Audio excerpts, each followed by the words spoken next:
Greetings fellow Decepticons, Soundblaster1987 here with the second of my three Shadowvember animation review mini vlogs for November 2024, tying in with my Shadow the Hedgehog themed content month for this year, celebrating the release of Shadow the Hedgehog's debut in the Sonic the Hedgehog live action movies with Sonic 3 in December. So today I'll be going over Shadow's involvement in the events of the Netflix series Sonic Prime. Spoilers ahead for those who haven't watched it. It is a really good series by the way and highly recommended.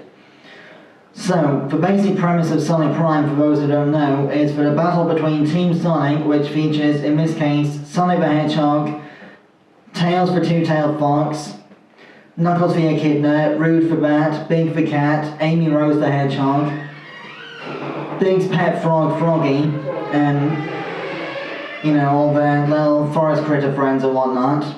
A battle between them and Dr. Eggman for control of the, Paradox Prism, a multicolored prism, so crystal that can potentially rewrite reality.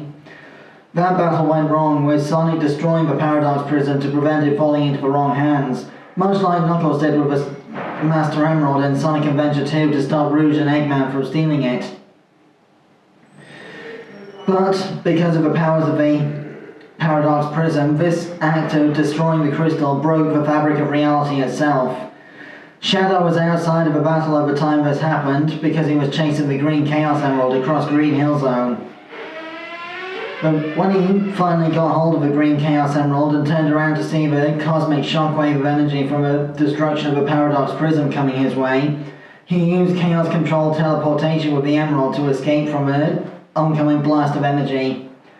Only when he reappeared, the fabric of reality had been completely broken and Shadow was stuck in the void between Shatterspace dimensions, as the Shatterverse of various fragmented realities came into existence. Because Sonic and Dr. Eggman were both at point-blank range of the explosion of the Paradox Prism when this happened, they were both made immune to the whole situation, and there ended up being 5 versions of Dr. Eggman at different ages in one of the universes, which is known as New York City. While Sonic was basically just the only one of his kind from the original Green Hill Zone that was left in existence apart from Shadow, but of course it wasn't until the end of Season 1 that Shadow and Sonic actually managed to meet back up again, because Shadow was unable to get through the dimensional barriers between Shatterspaces on the edge of the void. And he lost the Green Chaos Emerald to a black hole of decay in the void in the process, so he couldn't use Chaos Control anymore after that point. He still had his air skate hover shoes though, so he can still run really fast by sort of speed hover skating on the air itself. So, after Sonic ended up in the void between Shatterspaces at the end of Season 1 after escaping from New York City, Sonic ended up bumping into Shadow, and after a few arguments and fallings out, especially when Shadow managed to get Sonic into the Ghost Hill Zone dimension, they did begrudgingly agree to work together in order to find all the shards of the Paradox Prism and fuse them back together using the hologram outline of the complete Paradox Prism from Ghost Hill Zone Shatterspace as a sort of template, so they can repair their reality and bring back the Green Hill Zone they once knew. So, as far as I'm aware, Sonic Prime the cartoon series is the most pure heroic that Shadow has been in a cartoon since the Metarex Saga of Sonic X all the way back in 2003. Because, of course, previously in the Sonic Boom cartoon, Shadow only appeared at the end of the season finale as a sort of secondary rival to Sonic that had been manipulated by Eggman's lies.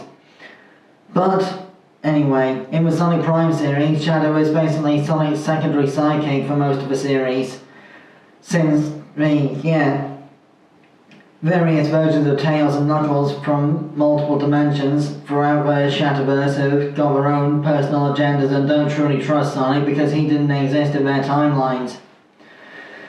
So, of course, with Shadow being very untrustful of other beings, he saw Nine's deception quite some distance away, but Sonic never listened to him. Nine being the, New York City version of Tails with 7 cybernetic tails on top of his original 2 biological tails, giving him the Nine-Tailed Fox aesthetic.